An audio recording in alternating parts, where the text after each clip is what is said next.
Hi everyone, so in today's video I'm going to be walking you through 4 different waterfalls that you can incorporate into your islands, and these range from nice little baby filler waterfalls to much bigger areas that are great for pathways so that you have just a couple different options for whatever fits most with your current or future designs. But to begin, welcome to this big plot of land I cleared for this tutorial. Marina approves. And for the first waterfall, you will just want to start by terraforming a 3x3 plot of land, which apparently I really struggled with, wow! But however you get here, you either could just leave this one little 3x3 island and kind of just leave this alone, or if you want to, I've also added in another 3x3 area, either on the left or the right side, or really wherever you want. But either way, I love to just add in a little tiny waterfall by adding in 3 squares of water, so you have one in the middle of this chunk of land, and then just adding in a waterfall to the front, and then one on either side.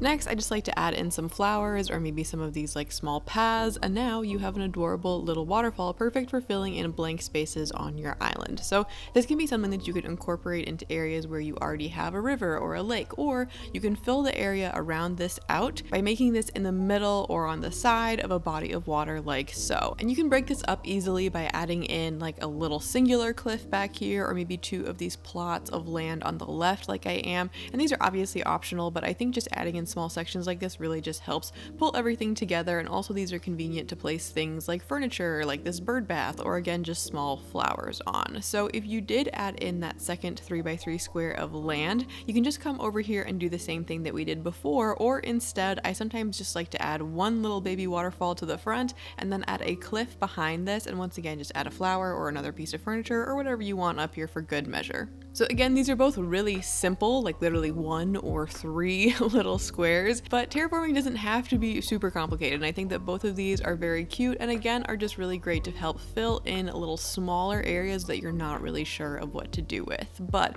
speaking of, waterfall number 2 is also great for filling in random areas of your island, but this is just on a slightly larger scale and a little bit more involved. So how you're going to start with this one is just by making a 5x5 area of land and then going around to each corner and rounding them out so you have kind of like a big round almost circle. Next, coming up onto this plot of land, you're just going to add another layer, but this time making it a 3x3 area, again just rounding out each corner so we have kind of like a layered cake going on.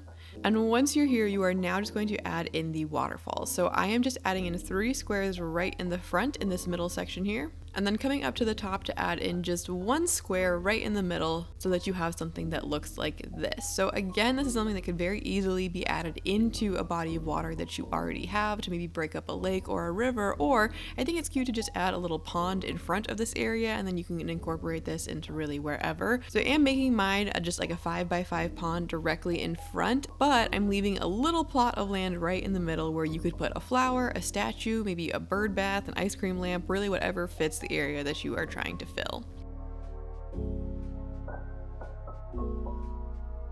And for the third waterfall, I really like to implement this into areas where you might already have raised land. So kind of like in front of villagers' homes, maybe your park, the museum shop, literally anywhere that you just already have a second layer. Sort of similar to something like this. So to make this, you're going to terraform on another layer of land, and the length of this, just make it however long to fit whatever you already have going on in your island. But you just want to make sure that with each square, it ends up being an odd number across and at least 4 squares back. So for example, mine is 9 across horizontally and 5 back vertically. For mine, my second layer is 7 squares across because I'm doing this all the way across, but just leaving 1 on the left and the right. So because I have 9 on the bottom, I now have 7 on the top.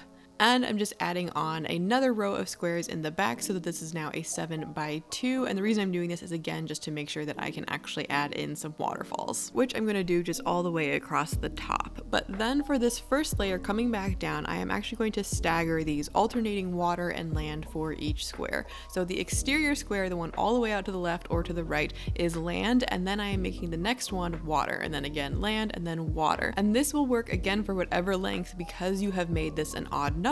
So as long as it's an odd number, it will again end with land. So I love just going through and adding in again, this is a very classic move here, but just adding in some flowers onto these little squares and even adding a little mini river right at the base. So this river could easily connect to bigger bodies of water on either side, or really just end, or maybe you put a hedge there or something. But I think this looks really good in front of paths or even just behind buildings like you saw earlier, and just makes your horizon line look a lot prettier. But coming to our final waterfall, this is another one that I think is great for pathways, but this time is vertical and a really good way to connect like two different areas that you might have made but aren't sure of what to put in between. So to start, I would lay down your path, and this again can be as long as you want, but I like to start here so that you don't end up having to change everything later when you realize your path is off by just one stupid square. So once you have this, I'm now just going to add a little river to each side of the path on the left and the right that is 2 squares wide. But if you wanted to leave an extra space in here to maybe add a row of flowers or bushes or fence along here, obviously feel free to do so. Just make sure that you mentally work that in. But regardless, right next to this little river, I'm going to terraform another layer of land. So once again, this is the length of your path. It doesn't really matter,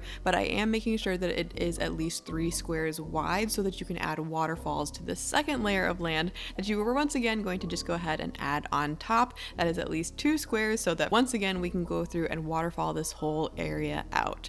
So as you're doing this, if you want to stagger the waterfalls like we did before, or maybe add in little patches, or just, you know, give this a little bit more variety, feel free to do so. Get creative. Me doing this actually is what inspired my not so secret beach area, if you've seen that video, so feel free to play around with this. But speaking of making it your own, if you wanted to use this waterfall area as more of an ending versus a connecting piece, like maybe you want to add a little Zelda shrine in here or add a statue in the back, you could extend the terraform out so again you just have land in the back and just add in waterfalls this way. So again, you could leave in little plots here to add the statue into, or maybe some flowers, or like I am right now, just go full waterfall and create a nice little oasis paradise like that one waterfall in real life in like Brazil. You know what I'm talking about? Marina knows what I'm talking about. Anyways, that is everything for today. So I hope this was helpful for you. I will have new videos coming out in just a little bit, and hopefully an island tour by the end of the week. So be sure to subscribe if you have not already. Thank you all so much for watching this video, and I will see you in the next one.